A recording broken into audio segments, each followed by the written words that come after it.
Isang nakabibinging feedback ang pumunit sa marangyang katahimikan ng ballroom. Lahat ng mata na kanina lang ay puno ng paghahanga para kay Don Ricardo de la Merced ay napunta ngayon sa pinagmulan ng ingay. Sa entablado, nanginginig ang kamay ni Arabella habang hawak ang malamig na mikropono na pilit niyang inagaw mula sa host. Amoy alak ang kanyang hininga at bahagyang umiikot ang kanyang paningin, pero sapat lang para makita niya ang pagbabago sa mukha ng kanyang ama. Ang nangiti nito na kanina'y abot tenga ay unti-unting naglaho, napalitan ng gulat at pag-aalala. Ito na yon, ang perpektong pagkakataon. Naramdaman ni Ara ang isang pamilyar na kirot sa kanyang dibdib. Isang parte sa kanya ang gustong bumaba na lang ng entablado at yakapin ang kanyang ama. Pero mas malakas ang tinig sa kanyang isip, isang tinig na uhaw sa atensyon, isang tinig na gustong manakit dahil nasasaktan nito. Itinuon niya ang kanyang mga mata sa babaeng nakaupo sa tabi ng kanyang ama, ang bago nitong asawa, si Cassandra. Nakangiti pa rin ito, ngunit kitang-kita sa mga mata nito ang pagkalito. "Good evening po sa inyong lahat," simula ni Ara. Ang boses niya ay bahagyang nanginginig dahil sa pinaghalong alak at tapang. "Gusto ko lang pong samantalahin ang pagkakataong ito para batiin ang pinakamamahal kong ama." Huminga siya ng malalim at nagpatuloy. "Congratulations, Papa. You deserve this award. Palagi kang magaling sa lahat ng bagay. Magaling na negosyante, magaling na leader." Tumingin siya ng diretso kay Cassandra. "At magaling kang pumili ng mga bagay na ipapalit sa luma." Narinig niya ang mga bulungan. Nakita niya ang pagkunot ng noo ng kanyang ama. Pero hindi siya tumigil. "Tingnan ninyo si Tita Cassandra," sabi niya sa mikropono na may pekeng tamis sa boses. "Hindi ba't napakaganda niya? Perpekto. Bagay na bagay sa isang pamilyang perpekto. Isang kapalit na mas bago, mas makintab." "Ara, tama na." Mariing bulong ng kanyang ama mula sa mesa, ngunit hindi niya ito pinansin. "Kaya para sa iyo, Papa, at sa bago mong simula. Cheers." Itinaas niya ang kupita ng champagne na kinuha niya mula sa isang waiter kanina. Ngunit sa halip na inumin ito, sinadya niyang mabitawan ang kupita. Nabasag ito sa sahig ng entablado. Ang tunog ay kasabay ng pagsabog ng mga flash ng kamera at ng mas malakas na bulungan mula sa mga bisita. Doon lang siya nakaramdam ng kaunting kasiyahan. Ang sakit sa puso ng kanyang ama ay naging sakit na rin sa reputasyon nito. Sa wakas, naramdaman siya nito. Bago pa man siya makapagsalita muli, may dalawang malalaking security guard na umakyat sa entablado. Marahas na may humila sa braso niya, palayo sa mikropono, palayo sa kahihiyan na siya mismo ang lumikha. Habang kinakaladkad siya palabas ng ballroom, ang huli niyang nakita ay ang mga mata ng kanyang ama. Hindi galit, kundi isang malalim na pagkabigo. Mas masakit pa yon kaysa sa sampal. Walang nagsalita sa loob ng sasakyan habang pauwi. Ang katahimikan ay mas mabigat kaysa sa anumang sigaw. Si Ara ay nakasandal sa bintana. Pinagmamasdan ang mga ilaw ng syudad na dumadaan. Ngunit wala siyang makita. Ang tanging nararamdaman niya ay ang mahigpit na pagkakahawak ng kanyang ama sa manibela. Pagdating sa kanilang mansyon, bago pa man makababa si Ara, nagsalita na si Don Ricardo. Malamig, walang emosyon. "Pumasok ka sa kwarto mo. Hindi pa tayo tapos mag-usap," sagot ni Ara. Sinusubukang panindigan ang kanyang katapangan. "Tapos na, Arabella." Sa unang pagkakataon, sumigaw ang kanyang ama. Ang boses nito ay umalingaw sa loob ng sasakyan. "Ginawa mo akong katawa-tawa. Sinira mo ang pangalan ng pamilyang ito." "Ang pamilya?" Mapait na tumawa si Ara. "Anong pamilya? Ang pamilyang binuo mo pagkatapos mong ibaon sa limot si Mama?" Isang malakas na kalabog Ang yumanig sa kanila. Sinuntok ni Don Ricardo ang manibela. Huwag na huwag mong isasama ang mama mo sa usapang ito. Bakit hindi? Humagulhol si Ara. Ang mga luhang kanina pa niya pinipigilan ay bumuhos na. Kasi totoo. Totoo na isinabay mo sa paglibing sa kanya ang lahat ng alaala niya. Pinalitan mo siya agad na para bang hindi siya naging importante sa'yo. Hindi nakasagot si Don Ricardo. Ang galit sa mukha nito ay napalitan ng sakit. Pumasok ka na sa kwarto mo. Ulit nito. Ngunit ngayon ay mahina na ang boses. Basag. Sumunod si Ara. Pagpasok niya sa kanyang silid, narinig niya ang paglak ng pinto mula sa labas. Ikinulong siya. Gaya ng dati. Ibinagsak niya ang sarili sa malambot na kama. Ang kanyang katawan ay nanginginig sa yak. Sa gitna ng kanyang paghagulhol, narinig niya ang mabibigat na yapak ng kanyang ama sa labas. At ang galit nitong boses habang may kausap sa cellphone. Hindi niya maintindihan ang lahat ng salita. Ngunit narinig niya ang pangalan ng kanyang fiancé na hindi niya gustong makita. Santino, kailangan na nating gawin ang plano mo. Oo. Ngayon na ang tamang oras. Ihanda mo na ang lahat. Kinabukasan, nagising si Ara na masakit ang ulo at mabigat ang pakiramdam. Bumangon siya at ang unang napansin niya ay hindi ang sinag ng araw na tumatagos sa kanyang bintana. Isang anino. May isang taong nakatayo sa sulok ng kanyang kwarto. Napaupo siya bigla. Ang puso niya ay nagsimulang tumibok ng mabilis. Isang lalaki. Matangkad, malaki ang katawan, at nakasuot ng simpleng itim na t-shirt at pantalon. Hindi pamilyar ang mukha nito. Seryoso, na may mga matang tila kayang tumagos sa kanyang kaluluwa. Walang emosyon. Malamig. Sino ka? Tanong ni Ara. Sinusubukang itago ang takot sa kanyang boses. Anong ginagawa mo sa kwarto ko? Guard. Hindi gumalaw ang lalaki. Hindi man lang kumurap. Maya-maya, bumukas ang pinto. Pumasok si Don Ricardo. Ang mukha ay pagod ngunit determinado. Hindi siya tumingin sa lalaki, kundi sa kanya. Magandang umaga, anak. Papa, sino siya? Bakit siya nandito? Huminga ng malalim si Don Ricardo. Tila naghahanda para sa isang desisyon na matagal na niyang pinag-isipan. Ara, siya si Leo de Guzman. Tumingin si Ara sa lalaking nagngangalang Leo na nanatiling parang isang estatwa sa sulok. Pagkatapos ay ibinalik niya ang tingin sa kanyang ama na nagsalita ng mga salitang magpapabago sa kanyang buhay magpakailanman. Mula ngayon, siya ang bodyguard mo. Bawat galaw mo, bawat hakbang mo, siya ang magpapasya. Napanood ni Santino ang pagbagsak ng bawat salita ng Don sa anak nito. Nakita niya ang pagbabago sa mukha ni Arabella mula sa pagiging palaban, naging gulat, at sa huli, isang hindi makapaniwalang galit. Para siyang isang reyna na biglang sinabihan na wala na siyang kaharian. Sa isip ni Santino, ito ang unang hakbang, ang pagtanggal sa lahat ng inaakala nitong kapangyarihan. Hindi ka pwedeng magdesisyon para sa akin, sigaw ni Ara.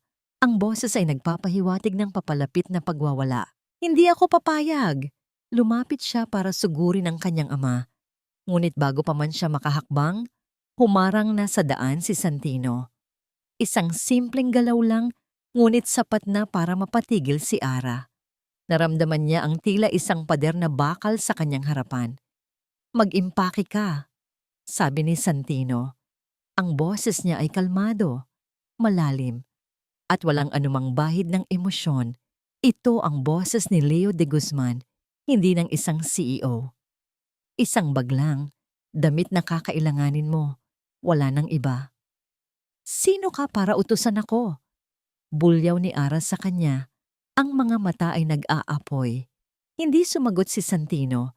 Tumingin lang siya kay Don Ricardo na tumango bilang senyales. Iyon lang ang kumpirmasyong kailangan niya. Tinalikuran niya ang mag-ama at lumabas ng kwarto. Hinintay niya sa labas. Binigyan sila ng ilang sandali para sa isang pamamaalam na alam niyang magiging magulo. Narinig niya ang mga sigawan sa loob, ang mga pakiusap, ang mga banta ni Ara. Hindi siya natinag.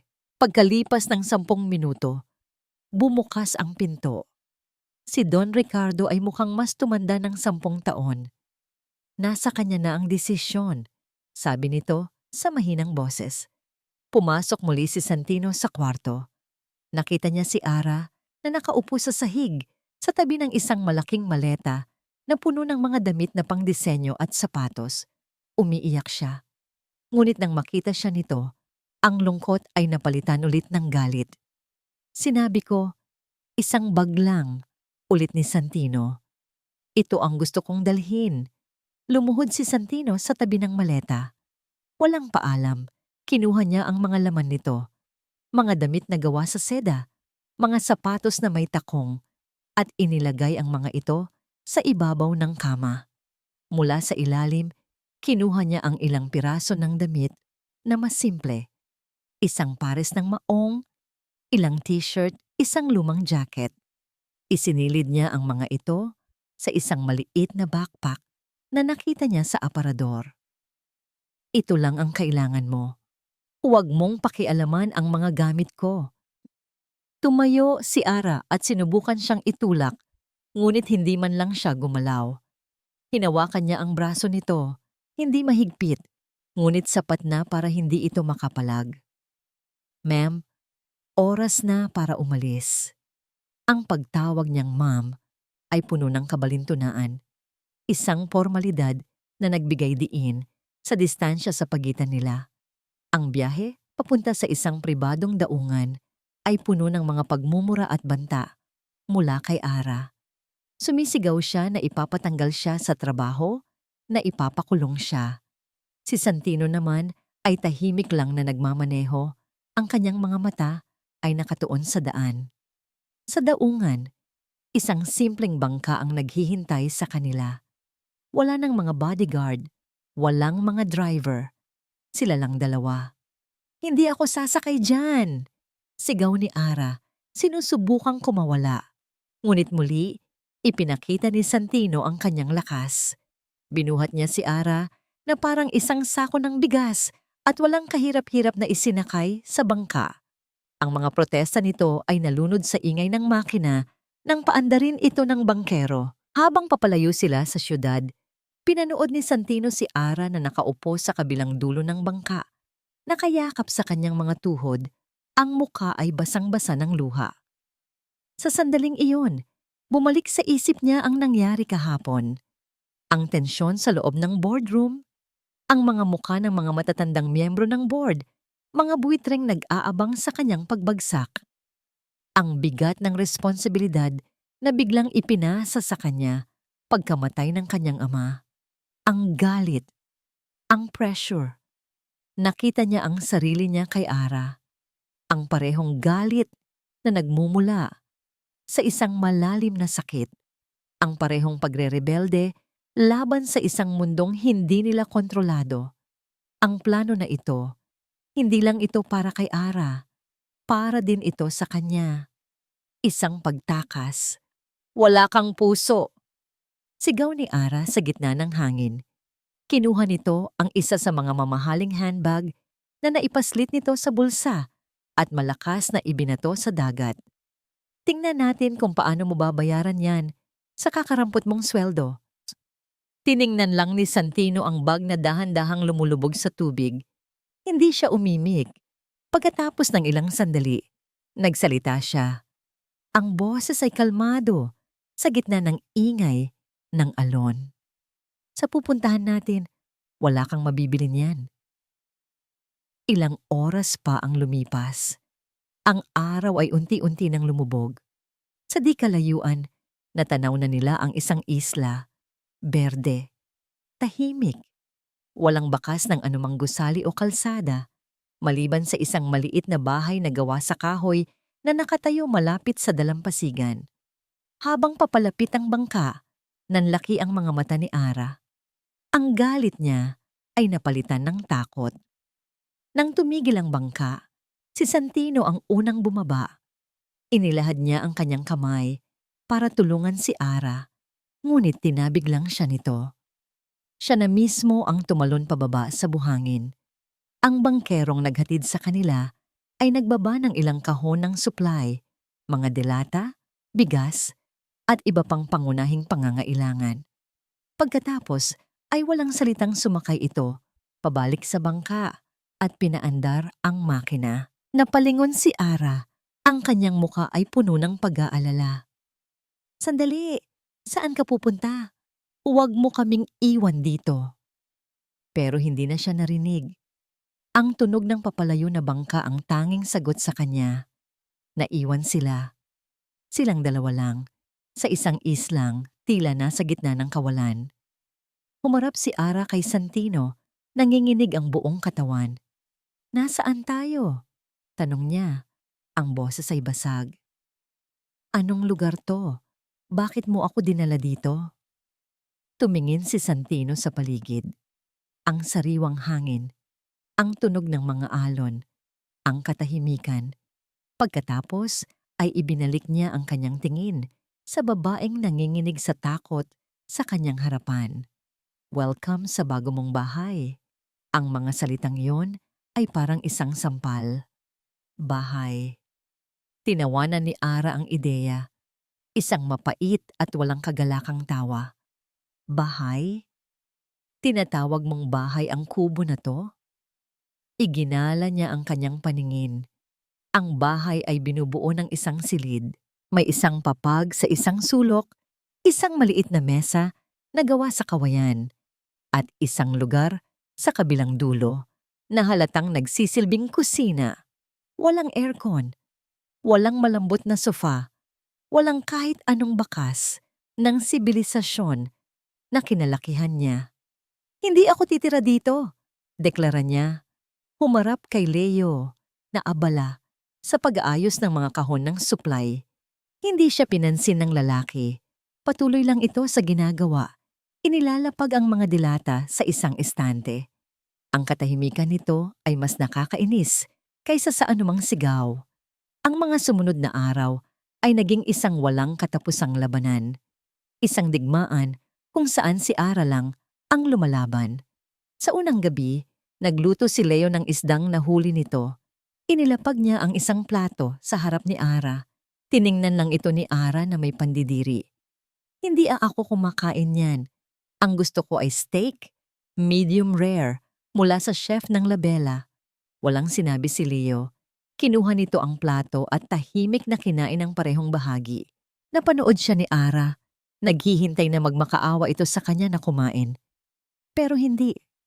Pagkatapos kumain, nilinis nito ang pinagkainan at naghanda na para matulog sa isang banig na inilatag nito sa sahig.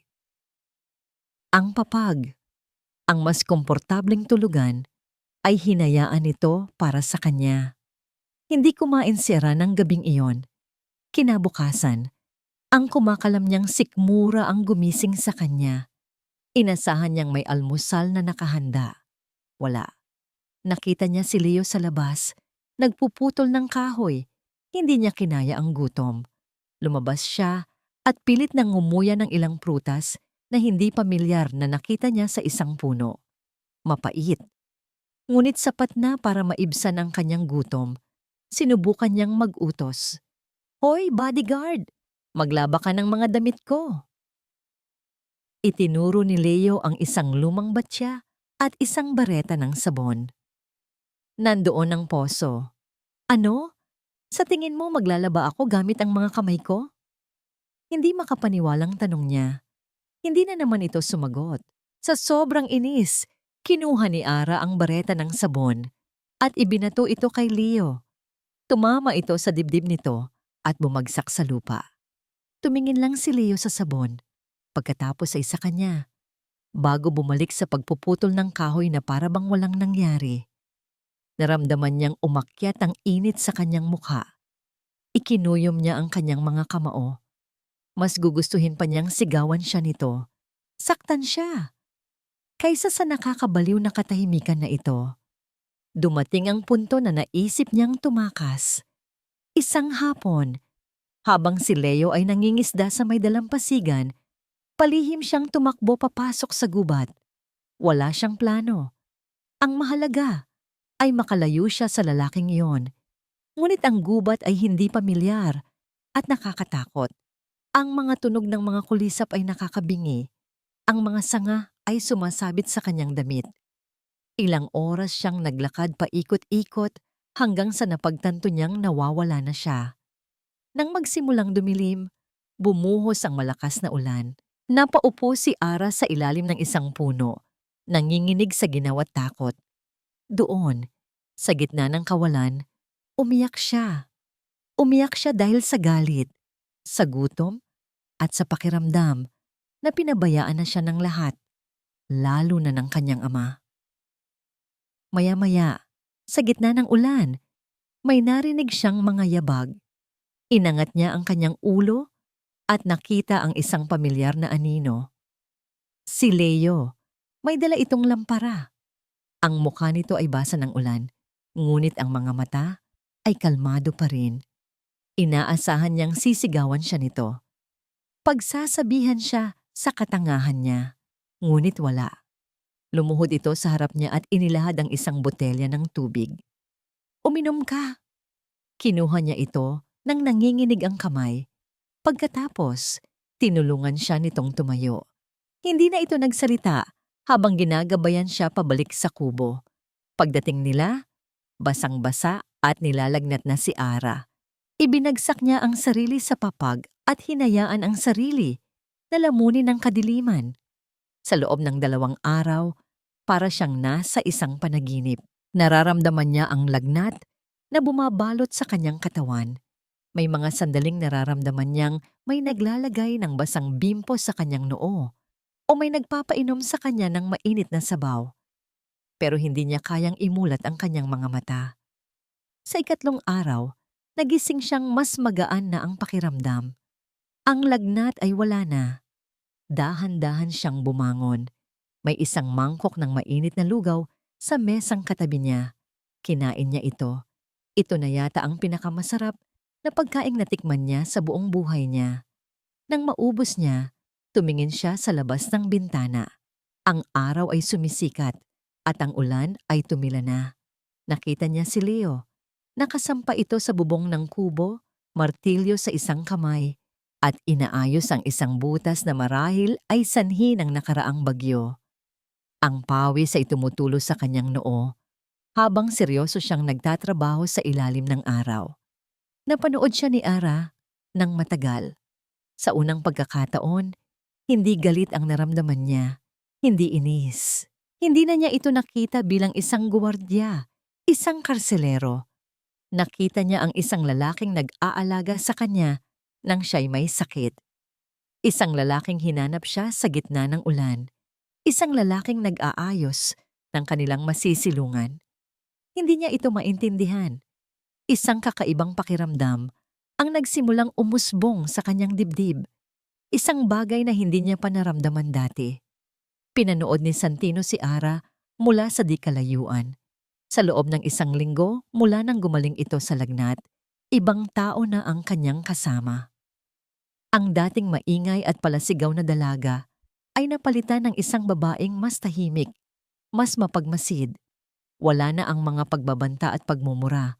May mga pagkakataon pa ngang nahuhuli niya itong sumusubok na tumulong sa mga gawaing bahay. Isang beses, sinubukan nitong magwalis gamit ang isang walis tingting. At mas marami pang alikabok ang lumipad kaysa sa naipon nito. Hindi niya napigilang mapangiti ng bahagya habang nakatalikod. Isang gabi, habang naghahanda siya ng apoy para sa kanilang hapunan, lumapit si Ara. "Turuan mo ako," sabi nito sa mahinang boses. Nagulat si Santino. Itinigil niya ang ginagawa at tiningnan ito. "Ang alin?" "Niyan," sabi nito. Itinuturo ang mga tuyong kahoy. Paano gumawa ng apoy? Sa unang pagkakataon, hindi ito isang utos, kundi isang pakiusap. Tumango siya. Ipinakita niya rito ang tamang paraan ng pagpapatong ng mga kahoy kung paano gamitin ang mga tuyong dahon bilang panimula. Nang susubukan na nitong sindihan ang apoy gamit ang posporo, nanginginig ang kamay nito. "Hayaan mo ako," sabi niya.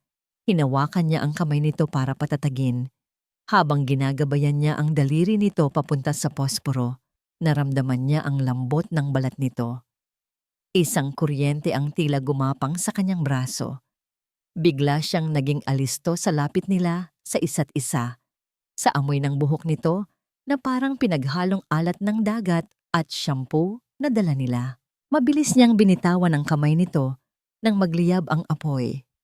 Umatras siya ng isang hakbang, pilit na pinapakalma ang sarili. Ganyan lang.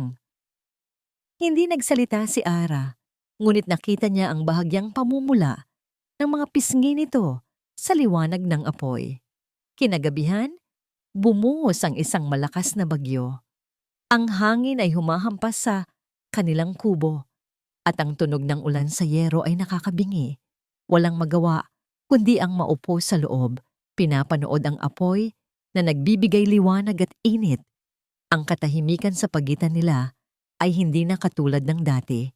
Hindi na ito mabigat sa galit, kundi puno ng mga hindi masabing salita. "Leo," basag ni Ara sa katahimikan. Napalingon siya. "Pwede ba kitang tanungin?" "Nagtatanong ka na," sagot niya. Sinubukang maging magaan. Bahagya itong napangiti. "Yung pamilya mo, kumusta sila?" Natigilan si Santino. Ito ang tanong na iniiwasan niya. Hindi siya pwedeng magsinungaling ng todo, pero hindi rin siya pwedeng magsabi ng totoo. Kaya pinili niya ang isang piraso ng katotohanan. "Ang nanay ko. Matagal nang wala. Simula niya hiya. Ang boses ay bahagyang bumaba. Inalala niya ang totoong mukha ng kanyang ina. Ang ngiti nito, ang init ng mga yakap nito. Pero siya ang nagturo sa akin na maging matatag. Palagi niyang sinasabi na kahit anong pagsubok, kailangang kayanin. Ang tatay mo." Huminga siya ng malalim. "Ang tatay ko naman, marami siyang iniwang responsibilidad sa akin. Inaasahan niya na ako ang mag-aalaga sa naiwan niya. Ang naiwan ay 1 bilyong pisong korporasyon, pero hindi na niya kailangang sabihin iyon. Nakita niya ang simpatya sa mga mata ni Ara. Kaya pala parang ang bigat ng dinadala mo. Ngayon ay si Ara naman ang nagbahagi. Ako naman, simula nang mawala si Mama, parang nawala na rin si Papa. Andyan siya, pero wala. Hanggang sa dumating si Tita Cassandra." Tumingin ito sa apoy. Ang mga mata ay tila nakikita ang isang malayong alaala. Nagalit ako, kasi parang ang dali para sa kanya na palitan si Mama. Napalitan kami. Kaya ako nagre-rebelde. Pag-amin nito, ang boses ay halos pabulong na lang. Kasi, iyon lang ang paraan para mapansin niya ulit ako. Kahit sa galit man lang. Sa sandaling iyon, lahat ng natitirang pagkukunwari sa puso ni Santino ay gumuho. Ang babaeng nasa harap niya ay hindi isang spoiled brat na kailangang turuan ng leksyon. Isa siyang anak na nalulungkot at nangungulila. Biglang kumulog ng napakalakas. Ang tunog ay yumanig sa buong kubo. Sa gulat, napasigaw si Ara at napaurong na palapit sa kanya. Ang balikat nito ay dumikit sa braso niya. Naramdaman niya ang panginginig nito. Nag-atubili si Santino.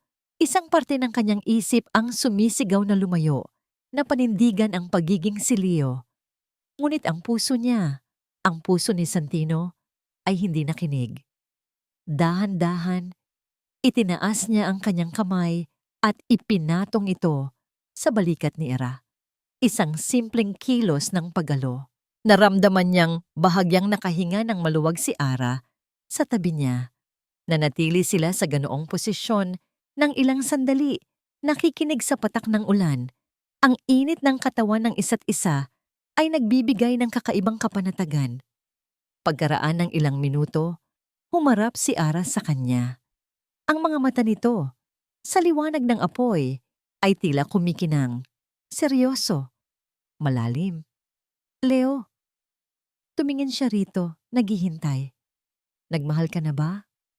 Ang tanong ay tumama sa kanya na parang isang kidlat.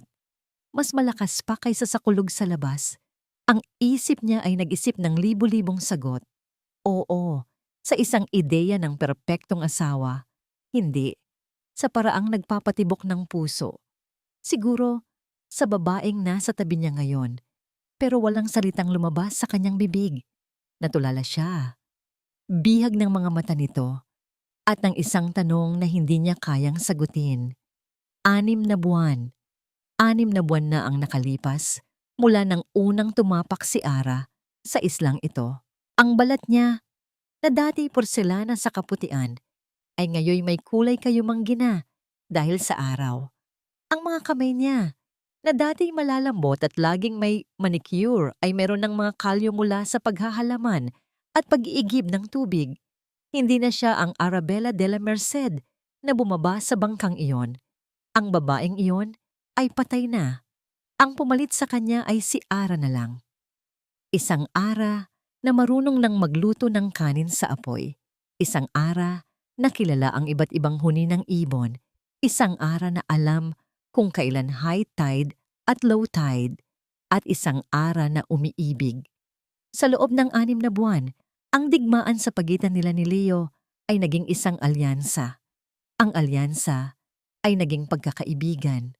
At ang pagkakaibigan, nang hindi niya namamalayan, ay namulaklak at naging isang pag-ibig na mas totoo at mas matatag kaysa sa anumang naramdaman niya dati. Isang hapon, habang naglalakad sila sa dalampasigan, pinayagan siya ni Leo na gamitin ang satellite phone. Isang pribilehiyong ibinibigay nito minsan sa isang buwan para makausap niya ang kanyang ama. Papa! Bati niya. Isang tunay na ngiti ang nasa kanyang mga labi. Anak, kumusta ka na?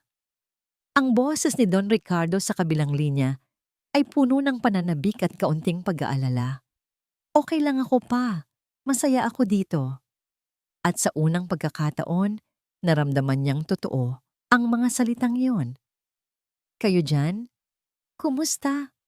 Kumusta po si Tita Cassandra? Narinig niya ang pagtigil sa paghinga ng kanyang ama, isang sandali ng gulat. Mabuti naman siya, anak. Hinahanap ka niya. Pakisabi po.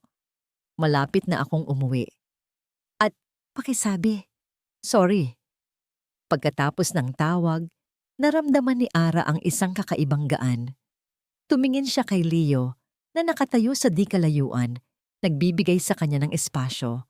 Ang puso niya ay umapaw sa pasasalamat. Para sa lalaking ito na nagturo sa kanya kung paano mabuhay muli. Kinagabihan, habang papalubog ang araw at nagkukulay kahel at lila ang buong kalangitan, magkatabi silang nakaupo sa buhangin. Nakasandal ang ulo ni Ara sa balikat ni Leo at ang braso nito ay nakaakbay sa kanya. Ito ang kanilang paboritong oras ng araw. Tahimik, payapa. Naalala niya ang dati niyang buhay, ang mga party, ang mga mamahaling damit, ang mga pekeng kaibigan. Ang lahat ng iyon ay parang isang malayong panaginip na lang, isang bangungot. Ang katotohanan ay ito, ang pag-upo sa tabi ni Leo habang pinapanood ang paglubog ng araw ay mas nagpapasaya sa kanya kaysa sa lahat ng yaman ng kanilang pamilya. Dito, sa islang ito, nahanap niya ang kanyang sarili at nahanap niya siya. Alam na niya ang gusto niya. Hindi na siya natatakot. Dahan-dahan siyang umayos ng upo at humarap dito. Tinitigan niya ang mukha nito. Ang mga matang laging kalmado, ang panga na nagpapakita ng determinasyon, ang mga labing bihira niyang makitang ngumiti. Pero kapag nangyari ay parang nagliliwanag ang buong mundo. Leo, sabi niya. Ang boses ay halos hindi marinig sa lakas ng tibok ng kanyang puso. Tumingin ito sa kanya, naghihintay. Kinuha niya ang isang maliit na bagay mula sa kanyang bulsa. Isang sing-sing, gawa sa maliliit na pinulidong kabibe na pinagdugtong-dugtong niya ng ilang linggo. Simple lang, walang kinang. Pero para sa kanya, ito ang pinakamahalagang hiyas sa mundo. Inilahad niya ito sa kanyang palad. Leo de Guzman. Simula niya, nanginginig ang boses ngunit puno ng determinasyon. Wala akong mansyon na maibibigay sa'yo. Wala akong mamahaling sasakyan. Wala akong pera. Tumingin siya ng diretso sa mga mata nito. Wala akong maibibigay sa'yo, kundi ang puso ko. Huminga siya ng malalim. Pakakasalan mo ba ako? Isang sandali ng katahimikan ang bumalot sa kanila. Mas malakas pa kaysa sa ugong ng mga alon. Nakita ni Ara ang pagbabago sa mukha ni Leo. Ang kalmadong ekspresyon ay biglang naglaho.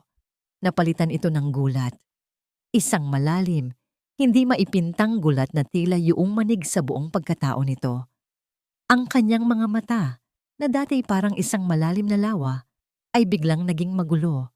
May nakita siyang saya. Oo.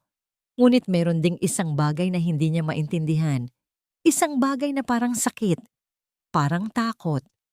Hindi ito sumasagot. Nakatitig lang ito sa singsing na nasa kamay niya. Pagkatapos ay sa mukha niya na para bang nakakita ito ng isang multo. Ang ginintuang sandali ay unti-unting naging isang nakakabinging katahimikan. Ang pag-asa sa dibdib ni Ara ay dahan-dahang napalitan ng pagkalito at pagkatapos ng isang maliit na patak ng kaba. Bakit hindi siya sumasagot? Nakatitig lang si Santino sa singsing na gawa sa kabibe. Isang perpektong simbolo ng mundong binuo nila ni Ara.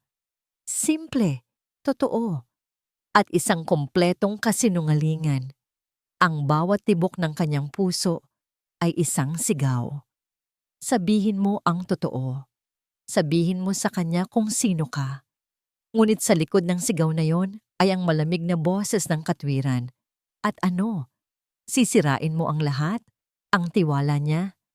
Ang pagmamahal na nabuo dahil sa pag-aakala niyang isa kang simpleng tao? Ang planong ito, ang layunin ay baguhin si Ara. Gawin siyang karapat-dapat na asawa para kay Santino Montenegro. Pero ang plano ay nagbago.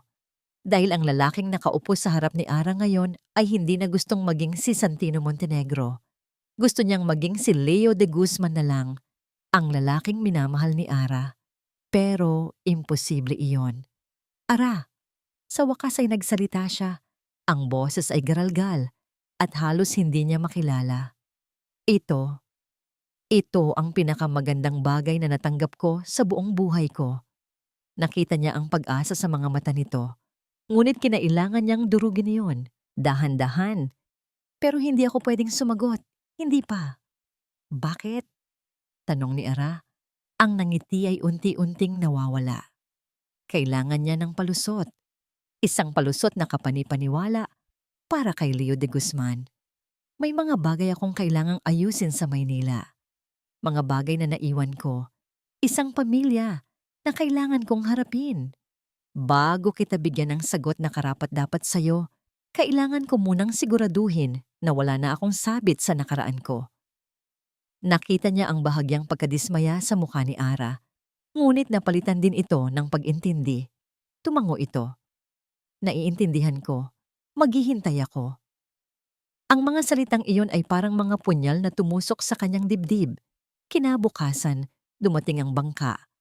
Ang pamamaalam sa dalampasigan ay ang pinakamahirap na bagay na ginawa ni Santino sa buong buhay niya. Mas mahirap pa kaysa sa pagharap sa mga galit na board member. Ingatan mo to, sabi ni Ara. Inilalagay ang singsing na gawa sa kabibe sa palad niya. Para hindi mo ako makalimutan. Hinding-hindi, sagot niya. At yun lang ang tanging katotohanang nasabi niya sa buong umagang yon. Hinawakan niya ang pisngi nito at hinalikan siya. Isang halik na puno ng pangako at pagpapaalam ng pag-ibig at kasinungalingan. Pagkatapos ay tumalikod siya at sumakay sa bangka, pinipigilan ng sarili na lumingon muli.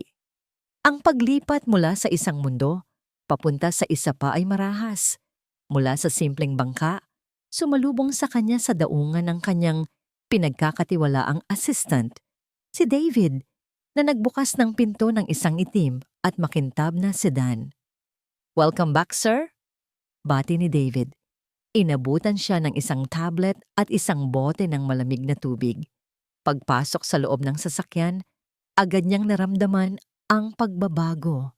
Ang amoy ng katad, ang lamig ng aircon, ang katahimikan na binabasag lang ng mahinang ugong ng makina. Tiningnan niya ang kanyang refleksyon sa bintana. Ang balat niya ay mas maitim, ang buhok ay medyo mahaba. Mukha siyang dayuhan sa sarili niyang buhay. Nagring ang kanyang cellphone. Isang pangalan ang lumitaw sa screen. Chairman Montenegro, ang sarili niyang pangalan. Sinagot niya ito. "Yes, David." "Sir, may emergency meeting ang board mamayang 1:00. Nalaman ng kabilang kampo ang tungkol sa potential investors mula sa Japan. Sinusubukan nilang magpasa ng no confidence vote." Napapikit si Santino at hinilot ang kanyang sentido.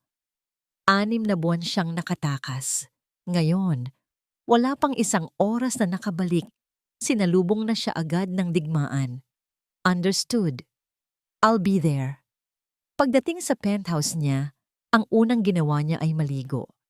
Habang bumubuhos ang mainit na tubig, naramdaman niya na para bang tinatanggal nito hindi lang ang alat ng dagat, kundi pati na rin ang pagkatao ni Leo de Guzman.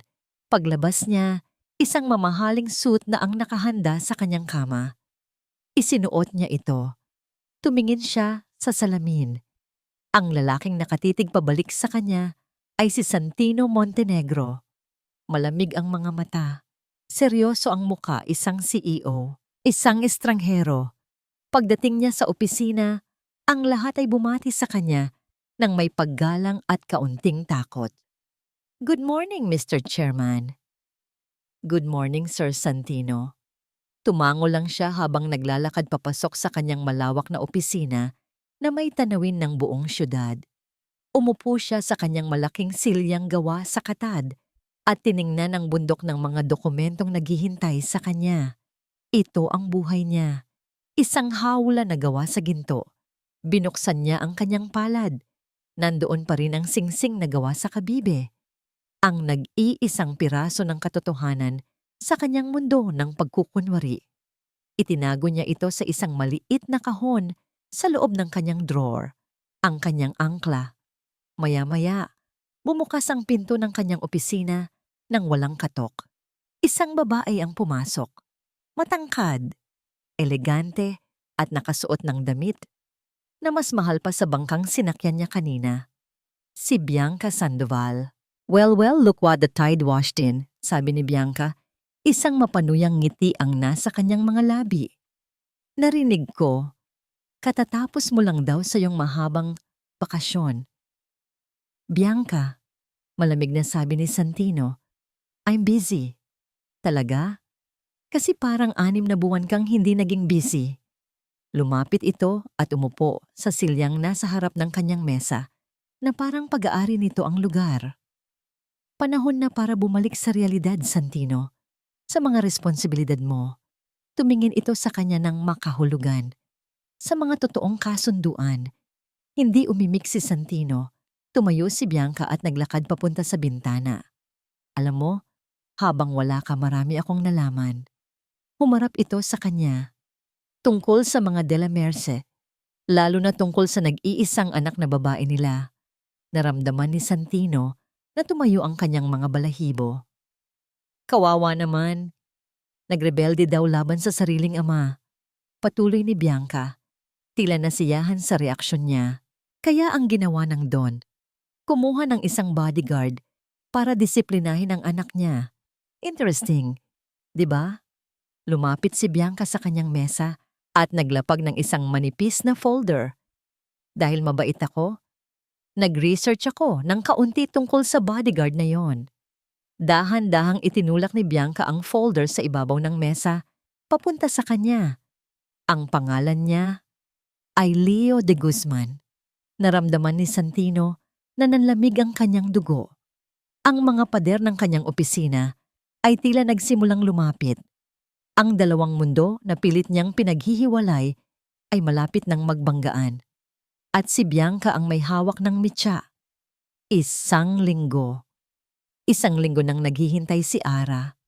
Bawat tunog ng papalapit na bangka ay nagpapatibok ng kanyang puso sa pag-asang si Leo na iyon. Ngunit bawat araw, isang lokal na mangingisda lang ang dumarating para maghatid ng kanyang mga supply. Sa ikawalong araw, ang dumating na bangka ay mas malaki at ang nakasakay dito ay ang kanyang ama. Nang makita ni Ara si Don Ricardo na bumababa sa bangka, tumakbo siya at niyakap ito ng mahigpit. Isang yakap na puno ng pananabik at pagmamahal na matagal nang nawala sa pagitan nila. "Papa," bulong niya, naluluha. "Anak ko," sabi ni Don Ricardo. Ang boses ay nanginginig. Hinawakan nito ang kanyang mukha at tiningnan siya mula ulo hanggang paa. "Tingnan mo ang itsura mo, ang payat mo, pero masaya ka." "Masaya po ako, pa. Panahon na para umuwi," sabi ng kanyang ama. May kirot na naramdaman si Ara. Ang islang ito, na dati kulungan niya, ay naging paraiso. Ang pag-alis dito ay parang pag-iwan sa isang bahagi ng kanyang pagkatao. "Pero pa, si Leo." "Si Leo," sabi ng kanyang ama, at may kakaibang tono sa boses nito na hindi niya maintindihan. "Nag-resign na siya, anak. Tapos na ang kontrata niya." Parang isang suntok sa sikmura ang narinig ni Ara. "Nag-resign? Paanong hindi siya nagpaalam sa akin?" Marahil ay may mga importanteng bagay na siyang kailangang asikasuhin. Hindi makapaniwala si Ara. Nag-iwan ng pangako si Leo. Nag-iwan siya ng pag-asa. Hindi ito aalis ng walang pasabi. Ang pagbabalik sa Maynila ay isang cultural shock. Ang ingay ng trapiko, ang dami ng tao, ang naglalakihang mga gusali. Lahat ay parang bago at nakak-overwhelm. Pagpasok niya sa mansyon, sinalubong siya ng mga katulong na nakayuko. Pagpasok niya sa kanyang kwarto, nakita niya ang malawak na espasyo, ang malambot na kama, ang walk-in closet na puno ng mga damit na hindi na niya gustong isuot. Para siyang isang dayuhan sa sarili niyang tahanan. Sinubukan niyang tawagan ang numerong ibinigay sa kanya ni Leo noon. Ang numerong gamit nito bago sila pumunta sa isla. "The number you have dialed is no longer in service." Sinubukan niya ulit at ulit. Pareho pa rin ang sagot. "Hayaan mo na siya, anak," sabi ng kanyang ama isang gabi. "Maraming ibang lalaki dyan." "Hindi siya ibang lalaki lang, pa. Mahal ko siya." Sa mga sumunod na araw, sinubukan ni Ara na maging normal. Namasyal siya sa mall, isang lugar na dati palaruan niya. Ngayon, para itong isang hawla. Ang mga mamahaling bagay na dati nagpapasaya sa kanya ay wala nang dating. Ang hinahanap niya ay ang simpleng pakiramdam ng buhangin sa kanyang mga paa at ang presensya ni Leo sa kanyang tabi. Habang naglalakad sa isang high-end na boutique, isang pamilyar na boses ang tumawag sa kanya. "Arabella de la Merced, is that really you?" Napalingon siya. Si Bianca Sandoval, nakatayo na parang isang modelo sa kanyang mamahaling damit. Isang pekeng ngiti ang nakapaskil sa mukha. "Bianca!" Pilit nang ngumiti si Ara. "Oh my God, darling. Where have you been? Para kang nagtago sa kuweba," sabi ni Bianca. Tinitingnan si Ara mula ulo hanggang paa na may halong pandidiri. "And what happened to your skin? You look so local." Hindi pinansin ni Ara ang insulto. "Nagbakasyon lang ako." "Talaga? Narinig ko kasi pinatapon ka raw ng daddy mo sa kung saang isla," sabi ni Bianca. Ang boses ay parang lason na binalutan ng pulot. "At may kasama ka pa raw na bodyguard?" How thrilling.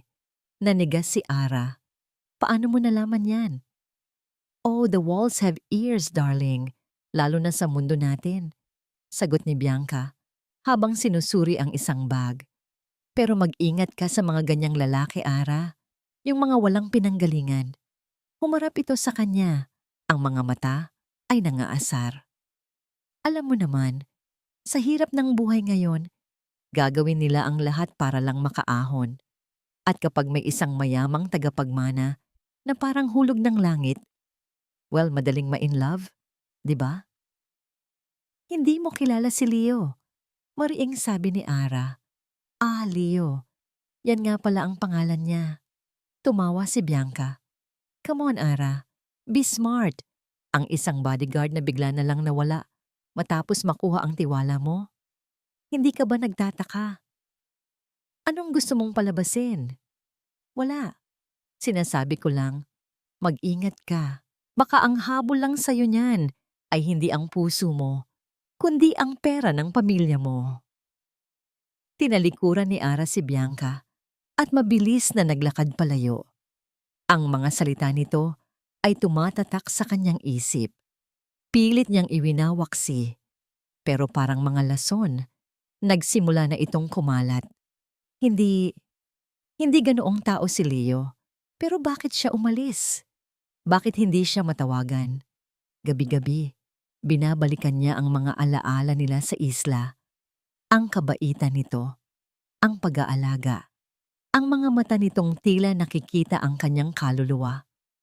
Totoo ang lahat ng yon. Hindi siya pwedeng magkamali.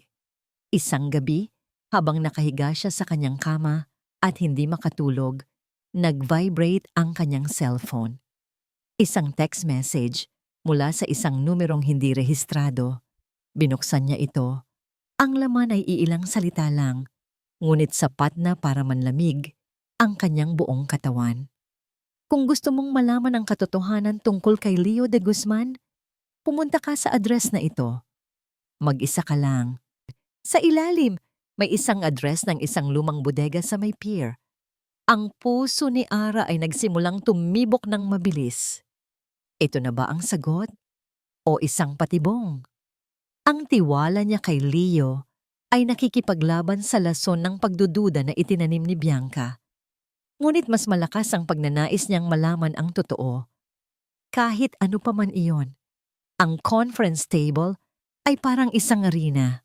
Sa isang dulo ay si Santino at sa kabilang dulo ay ang mga board member na pinamumunuan ni Mr. Armando Salcedo, isang matandang negosyante na matalik na kaibigan ng kanyang ama noon, ngunit ngayon ay ang pinakamalaking banta sa kanyang posisyon. The numbers are not improving, Santino, sabi ni Salcedo. Ang boses ay kalmado, ngunit puno ng pagbabanta. 6 na buwan kang nawala. At sa loob ng 6 na buwan na yon, ang Montenegro Corp ay parang isang barkong walang kapitan. Nagbabakasyon lang ako, matigas na sagot ni Santino. Ang totoo, pinapatakbo niya ang kumpanya mula sa malayo, gamit ang satellite internet sa isla tuwing gabi habang tulog si Ara. Ngunit hindi niya pwedeng sabihin yon. Isang bakasyon na masyadong magastos para sa kumpanya. Ganti ni Salcedo. Bukas, sa annual stockholders meeting, maghahain ako ng isang mosyon, isang boto ng no confidence. At sa pagkakaalam ko, marami sa mga miyembro ng board ang sasang-ayon sa akin. Bago pa man makasagot si Santino, nag-vibrate ang kanyang cellphone. Isang secured notification mula sa kanyang personal security team. Binuksan niya ito sa ilalim ng mesa. Subject: High Priority Alert Message, Target BS. Bianca Sandoval, detected making unusual contact with known hostile elements near North Harbor? Proceeding with caution. Kasabay nito, isang email ang pumasok. Galing sa isang hindi kilalang source. Subject: Magandang araw, Mr. Chairman Attachment. Isang dokumento na naglalaman ng transcript ng pag-uusap sa pagitan ni Salcedo at Bianca. Pinaplano ang pagpapatalsik sa kanya. Naramdaman ni Santino na nanlamig ang kanyang mga kamay. Salcedo at Bianca, magkasabwat sila. Kinutuban siya ng masama. Tumayo siya bigla. Ipagpaumanhin ninyo. May mas mahalaga akong kailangang asikasuhin. Hindi na niya hinintay ang sagot nila. Mabilis siyang lumabas ng conference room. David! Tawag niya sa kanyang assistant. I-trace mo ang lokasyon ni Arabella de la Merced. Ngayon din. Sinubukan niyang tawagan ang numero ni Ara. Isang ring. 2. 3. Walang sumasagot. Nagping ang computer ni David. Sir, I have her. Papunta siya sa North Harbor. Isang lumang bodega sa Pier 12. Ang parehong lugar. Ang dugo ni Santino ay tila nagyelo. Isang bitag. At si Ara ang pain. I-cancel mo lahat ng appointments ko. Utos niya habang tumatakbo papuntang elevator. Kinuha niya ang kanyang personal phone at tinawagan ang pinuno ng kanyang security. Leo, anong nangyayari? Tanong niya. Gamit ang codename nila. Nasa posisyon na kami, sir. Nakita namin si Miss de la Merced na pumasok sa bodega. Mag-isa. Si Bianca Sandoval ay nasa loob din. Stand by. Huwag kayong gagalaw. Hanggat wala akong utos. Ang kaligtasan ni Arabella ang priority. Understood? Yes, sir. Ako na ang bahala kay Salcedo. Ihanda ang Team Alpha. Maximum force. Papunta na ako dyan. Pagbaba niya sa parking lot, mabilis siyang sumakay sa kanyang sasakyan. Pinaandar niya ito, ang mga gulong ay umalingit-angit sa semento. Habang nagmamaneho siya, na parang wala nang bukas, na tinatahulan ang bawat pulang ilaw, nagring ang isang hindi pamilyar na numero sa kanyang car display. Sinagot niya ito. Hello? Santino! Isang boses na kilalang-kilala niya ang sumagot. Ang boses ni Bianca, ngunit meron itong kakaibang saya. Isang nakakakilabot na tagumpay. Narinig ko, umalis ka raw sa isang importanteng meeting. Anong kailangan mo, Bianca? Sigaw niya, ang galit ay nangingibabaw na. Simple lang ang gusto ko, mahal ko. Isang bagay na dapat ay sa akin naman talaga. Tumawa si Bianca sa kabilang linya. Pero dahil mapagbigay ako, bibigyan kita ng pagpipilian. Huwag mo siyang sasaktan. Ay, heto na. Ang ating bayani. Pakinggan mo ako, Santino. Bukas ang stockholders meeting. May 2 kang pagpipilian. Una, pumunta ka sa meeting, subukan mong iligtas ang kumpanya mo at habang buhay mong pagsisihan ang mangyayari sa prinsesa mo. O pangalawa, huminto ito sandali. Para sa dramatiko epekto. Pumunta ka dito para iligtas siya. At panoorin mo na lang sa balita bukas kung paano gumuho ang lahat ng pinaghirapan ng ama mo. Hayop ka, Bianca! Ang ganda ng mga pagpipilian, di ba? Patuloy nito. Ang pag-ibig mo o ang legasiya mo. Pumili ka. Biglang may tumunog na notification sa kanyang telepono. Isang video message galing kay Bianca. Nanginginig ang mga kamay niyang binuksan ito habang patuloy sa pagmamaneho.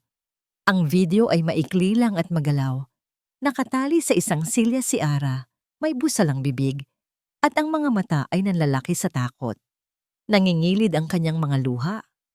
Sa likod niya, isang lalaking nakamaskara, ang dahan-dahang itinaas, ang isang patalim.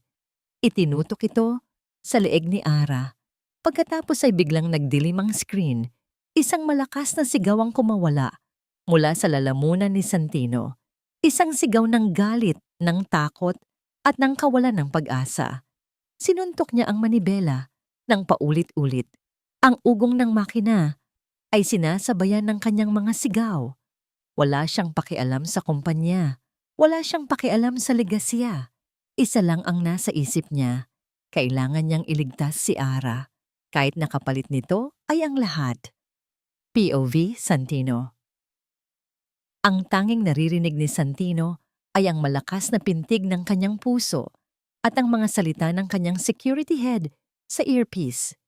Team Alpha, in position. Sir, we are a go on your command. Nakatayo si Santino sa dilim, sa labas ng bodega, 100 metro mula sa entrance. Ang suot niyang mamahaling suit ay nagusot na, ngunit ang kanyang postura ay naging tuwid at mapanganib.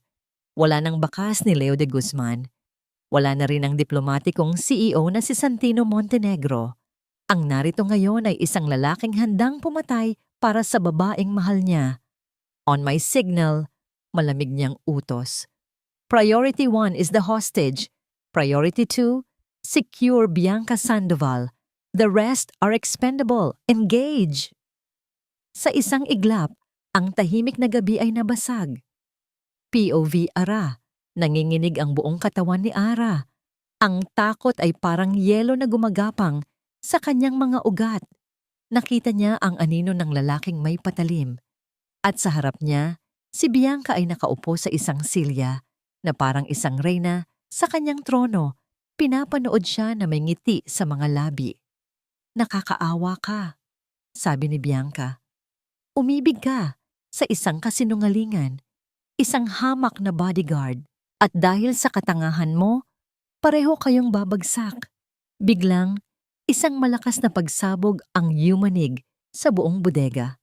Ang mga ilaw sa itaas ay pumutok, at ang lugar ay panandali ang binalot ng kadiliman. Sinundan ito ng mga sigawan, mga putok ng baril.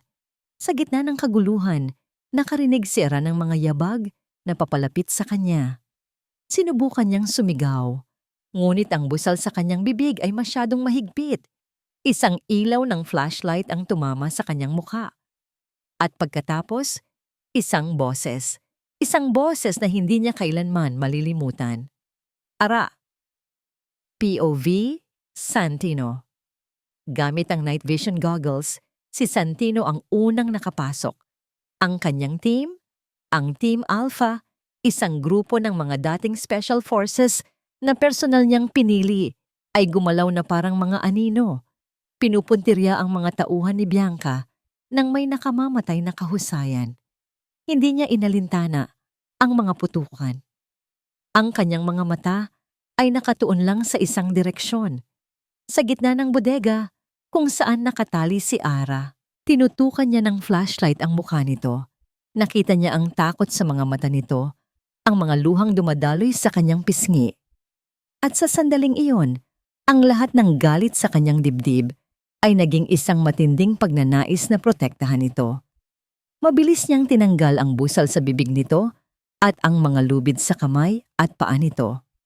Okay ka lang? Sinaktan ka ba nila? Tanong ninadadana. Ang boses ay puno ng pag-aalala habang sinusuri ang bawat pulgada ng katawan nito. Leo? Bulong ni Ara, hindi makapaniwala. Anong? Paano? Hindi niya ito masagot. Hindi pa na ngayon. Kailangan nating makaalis dito. POV. Ara. Hindi maintindihan ni Ara ang nangyayari. Ang Leo na kilala niya. Ang tahimik na mangingisda.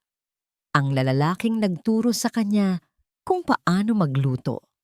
Ay biglang naging isang action star. Gumagalaw ito nang may kumpiyansa at autoridad. May earpiece sa kanyang tenga at sumisigaw ito ng mga utos na hindi niya maintindihan. Bravo 6. Secure the west exit. Charlie, report status on the primary target. Sino si Leo? Habang inaalalayan siya palabas, nakita niya ang mga tauhan ni Bianca na nakahandusay sa sahig, nakaposas.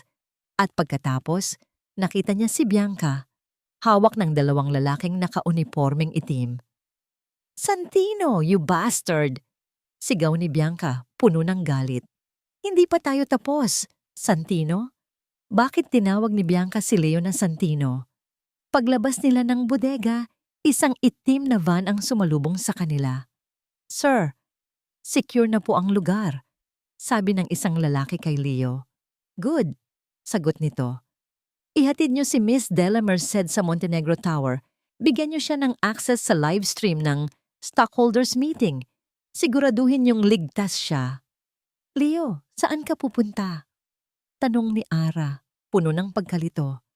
Humarap ito sa kanya. Ang mga mata nito ay seryoso. May kailangan lang akong tapusin, Ara. Manood ka. Malalaman mo ang lahat. Bago pa siya makasagot, isinakay na siya sa van. Habang papalayo sila, nakita niya si Leo na sumakay sa isang itim na sedan kasama ang iba pang mga armadong lalaki at humarurot ito papunta sa ibang direksyon. POV Santino, 9:09 ng umaga. Ang ballroom ng Montenegro Tower ay puno ng mga stockholders, mamamahayag, at mga miyembro ng board. Sa entablado, si Armando Salcedo ay nagsasalita sa mikropono. At dahil sa kawalan ng pamumuno, sa kapabayaan ni Mr. Santino Montenegro, wala na akong ibang pagpipilian kundi ang maghain ng isang boto ng no confidence sa kasalukuyang chairman. Nagkaroon ng bulungan sa mga tao. Biglang, bumukas ng malakas ang mga pinto sa likod ng ballroom. Lahat ay napalingon. Pumasok si Santino. Ang kanyang suit ay may kaunting dumi. Ang buhok niya ay bahagyang magulo. Ngunit ang kanyang presensya ay hindi maikakaila. Naglakad siya sa gitnang pasilyo na parang isang hari na bumabalik sa kanyang trono. POV! POV! Ara. Nasa isang marangyang opisina si Ara sa pinakatuktok ng isang nagtataasang gusali. Sa harap niya ay isang malaking screen. Ipinapakita ang live feed mula sa ballroom sa ibaba. Nang makita niya si Leo na pumasok, napahawak siya sa kanyang dibdib. Ang lakad nito, ang aura nito, hindi ito ang Leo na kilala niya. Sino? Sino siya? Tanong niya sa babaeng security na nagbabantay sa kanya. Ngumiti ang babae. Manood lang po kayo, ma'am. POV Santino. Umakyat si Santino sa entablado at inagaw ang mikropono kay Salcedo. Good morning everyone, sabi niya. Ang boses ay kalmado ngunit may bigat na nagpatahimik sa buong silid. Patawad sa aking pagkahuli. Mayroon lang akong inaayos na basura. Tumingin siya kay Salcedo. Mr. Salcedo, nabanggit mo ang tungkol sa kapabayaan, ngunit ang totoong kapabayaan ay ang pakikipagsabwatan sa isang kriminal para pabagsakin ang kumpanyang ito. Nagsignal siya. Pumasok ang mga pulis sa ballroom, kasama si Bianca Sandoval na nakaposas na. Gulat na napatingin si Salcedo. Si Bianca Sandoval, kasama si Mr. Salcedo, ay nagplano ng kidnapping at corporate sabotage. Anunsyo ni Santino. Mayroon tayong ebidensya. Mayroon tayong mga testigo. POV. Ara kidnapping, corporate sabotage, Montenegro. Paulit-ulit na umiikot ang mga salita sa isip ni Ara. At pagkatapos, isang news anchor sa isang TV sa sulok ng opisina ang nagsalita ng mga salitang gumuho sa kanyang mundo. Isang malaking eskandalo ang nabubunyag ngayon sa Montenegro Corporation kung saan ang batang chairman na si Mr. Santino Montenegro ay personal na sinugpo ang isang tangkang pagpapatalsik sa kanya. Santino Montenegro, chairman. Tumingin si Ara sa screen. Ang lalaking nakatayo sa entablado, ang lalaking nagligtas sa kanya ang lalaking minahal niya sa isla. Hindi siya si Leo de Guzman, siya si Santino Montenegro, ang kanyang fiancé. Ang lalaking nag-utos na dalhin siya sa islang iyon. Ang buong pag-ibig nila, ang lahat ng pinagsamahan nila, ay isang malaking kasinungalingan. Climax. Pagkatapos ng kaguluhan, hinanap ni Santino si Ara. Nakita niya itong nakatayo sa observation deck ng opisina niya, nakatingin sa syudad. Ngunit ang mga mata ay walang nakikita. Lumapit siya. Hindi na siya ang CEO, hindi na rin si Leo. Siya lang si Santino, isang lalaking pagod at nagsisisi. Ara, sabi niya, ang boses ay basag. Kaya kong ipaliwanag. Dahan-dahang humarap si Ara. Ang kanyang mga mata ay puno ng luha, ngunit ang kanyang mukha ay walang emosyon. Isang nakakakilabot na kalma. Tinitigan niya ito na para bang isa itong estranghero. At pagkatapos, nagsalita siya ng isang salita. Isang salitang bumasag sa puso ni Santino nang higit pa sa anumang bala. Sinungaling. Ang salitang sinungaling ay nanatiling nakabitin sa hangin sa pagitan nila. Mas mabigat kaysa sa bigat ng buong Montenegro Corporation. Walang nagawa si Santino kundi panoorin si Erana tumalikod at umalis ng walang imik, walang sigaw, walang sumbat. Tanging isang nakakabininging katahimikan na mas masakit pa. Umuwi si Era sa mansyon, ngunit hindi na ito ang tahanan na dati niyang kinasusuklaman. Ngayon, isa na lang itong malaking bahay na puno ng mga alaala ng kasinungalingan. Sinalubong siya ng kanyang ama, si Don Ricardo, na ang mukha ay puno ng pagsisisi. Anak, totoo ba pa? Tanong ni Ara. Ang boses ay walang buhay. Yung tungkol sa kumpanya natin, malapit na ba talagang bumagsak? Hindi nakakibo si Don Ricardo. Ang kanyang katahimikan ay sapat ng sagot. Kaya pala, bulong ni Ara. Kaya pala pumayag ka sa plano niya, hindi para sa akin, kundi para sa negosyo. Isa lang akong puhunan. Hindi totoo yan, Ara. Mahal kita, anak. Pakiusap ng kanyang ama. Ang mga mata ay nagsimulang mamasa. Nagkamali ako. Natakot ako na mawala sa iyo ang lahat ng kinalakihan mo. Patawarin mo ako. Ngunit ang puso ni Ara ay manhid na. Masyado ng maraming sakit. Masyado ng maraming kasinungalingan mula sa dalawang lalaking pinakamahalaga sa buhay niya. Kinabukasan, nag-iwan lang siya ng isang sulat. Pa, kailangan ko munang hanapin ang sarili ko. Huwag niyo po akong hanapin. Umalis si Ara nang walang dala, kundi ang mga damit na suot niya at isang maliit na ipon. Umupa siya ng isang maliit na apartment sa isang lugar sa syudad na malayo sa mundo ng mga mayayaman. Nagtrabaho siya bilang isang waitress sa isang maliit na karinderya. Mahirap, nakakapagod. Ngunit sa unang pagkakataon, naramdaman niyang totoo ang buhay niya. Nalaman ni Santino ang pag-alis ni Ara. Ang unang instinct niya ay gamitin ang kanyang kapangyarihan para hanapin ito. Ngunit pinigilan niya ang sarili. Natutunan na niya ang kanyang leksyon. Hindi makukuha sa pilit at kontrol ang pagmamahal. Kailangan niya itong bigyan ng espasyo. Ngunit hindi ibig sabihin nito ay sumuko na siya. Isang linggo matapos umalis si Ara. Habang nagpupunas siya ng mesa sa karinderya, isang delivery boy ang nag-abot sa kanya ng isang maliit na kahon. Nang buksan niya ito, nakita niya ang isang maliit na paso na may tanim na kamatis, katulad ng unang halaman na itinanim nila ni Leo sa isla. Walang card, walang pangalan. Nang sumunod na linggo, sa gitna ng abalang tanghalian, isang order ang dumating para sa kanya. Isang box ng paborito niyang pizza. Ngunit sa halip na pepperoni, ang toppings ay mga maliliit na isda, tulad ng pizza na ginawa ni Leo para sa kanya gamit ang mga nahuli nilang isda. Bawat linggo, may dumarating. Isang aklat tungkol sa mga bituin, isang bote ng buhangin mula sa isang hindi kilalang dalampasigan. Mga maliliit na paalala ng kanilang buhay sa isla.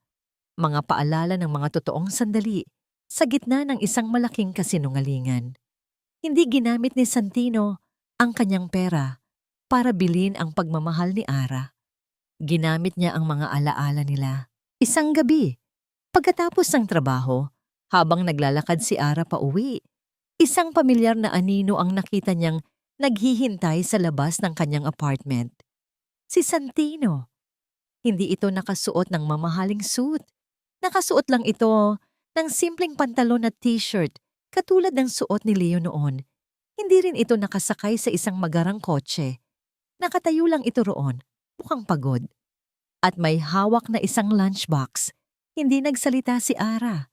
Hinintay lang niya. Alam kong galit ka pa rin, mahinang sabi ni Santino. At karapatan mo yan. Pero, nagluto ako. Inabot nito ang lunchbox. Nang buksan ni Ara, naamoy niya ang pamilyar na amoy ng inihaw na isda. ang unang pagkain na niluto nito para sa kanya sa isla. 6 na buwan akong nagsinungaling sa'yo, Ara. Pero sa loob ng 6 na buwan na yon, may isang bagay na naging totoo. Sabi ni Santino, tinitingnan siya ng diretso sa mata. Minahal kita. Minahal kita bilang si Leo. At minamahal kita ngayon bilang si Santino. At kung bibigyan mo ako ng isa pang pagkakataon, gusto kong patunayan sa'yo na ang pagmamahal na yon ay ang pinakatotoong bagay sa buhay ko. Tumingin si Ara sa inihaw na isda. Pagkatapos ay sa mga mata ni Santino, nakita niya roon ang pagsisisi, nakita niya ang pagod. At sa ilalim ng lahat ng iyon, nakita niya ang parehong lalaki na nag-alaga sa kanya noong may lagnat siya, ang lalaking nagturo sa kanya kung paano gumawa ng apoy. Dahan-dahan, kinuha niya ang isang piraso ng isda gamit ang kanyang mga daliri at isinubo ito. Ang lasa ay nagbalik sa kanya sa dalampasigan sa ilalim ng paglubog ng araw. Pagkaraan ng ilang linggo, si Ara naman ang nagpunta sa Montenegro Tower. Dire-diretso siyang pumasok at walang sino mang humarang sa kanya. Natagpuan niya si Santino sa opisina nito, abala sa mga papeles. Nang makita siya nito, natigilan ito. Lumapit si Ara sa mesa nito. Walang sinabi. Inilapag lang niya ang isang maliit na bagay sa ibabaw ng mga dokumento. Ang singsing na gawa sa kabibe. Napatingin si Santino sa singsing, pagkatapos ay sa kanya, ang mga mata ay puno ng pag-asa at pagtatanong. Gusto kong magsimula ulit, sabi ni Ara. Isang maliit na ngiti, ang unang sumilay sa kanyang mga labi sa loob ng mahabang panahon. Walang kasinungalingan, walang plano, walang De La Merced at Montenegro. Tumayo si Santino, lumakad paikot sa mesa at humarap sa kanya. Si Ara lang, bulong niya, at si Santino. Si Ara at si Santino, ulit niya, habang dahan-dahang kinukuha ni Santino ang kanyang kamay. Sa labas ng malaking bintana, ang syudad ay abala at maingay. Ngunit sa loob ng opisina, sa pagitan ng 2 taong sinubok ng kasinungalingan, ngunit pinagbuklod ng tunay na pagmamahalan, ang tanging maririnig ay ang tahimik na pangako ng isang bagong simula. At dito nagtatapos ang kwento ni Ara at Santino. Sa aking mga minamahal na tagapakinig na sumubaybay sa bawat kabanata, mula sa kaibuturan ng aking puso, maraming salamat po. Ang pagsulat sa kwento ni Ara at Santino ay isang paglalakbay din para sa akin. Nais kong lumikha ng isang salaysay na hindi lamang tungkol sa kilig, kundi tungkol din sa mahirap, ngunit napakagandang proseso ng pagbabago. Nakita natin si Ara, na dating wasak, na natutong tumayo sa sarili niyang mga paa. Nakita natin si Santino, na akala ay kaya niyang kontrolin ang lahat, na natutong isuko ang sarili para sa tunay na pag-ibig. Ang kanilang kwento ay isang paalala na ang pag-ibig ay hindi laging perpekto.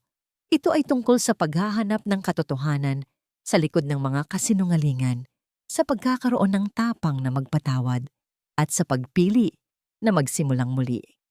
Sana po ay naantig ng kanilang paglalakbay ang inyong mga puso at nagbigay sa inyo ng pag-asa na gaano man kahirap ang naging simula. Laging posible ang isang panibago at magandang bukas. Lubos kong ikagagalak na marinig ang inyong mga saloobin. Aling bahagi ng kanilang kwento ang pinakatumatak sa inyo? Huwag po kayong mag-atubiling ibahagi ang inyong mga komento. Hanggang sa ating susunod na kwento.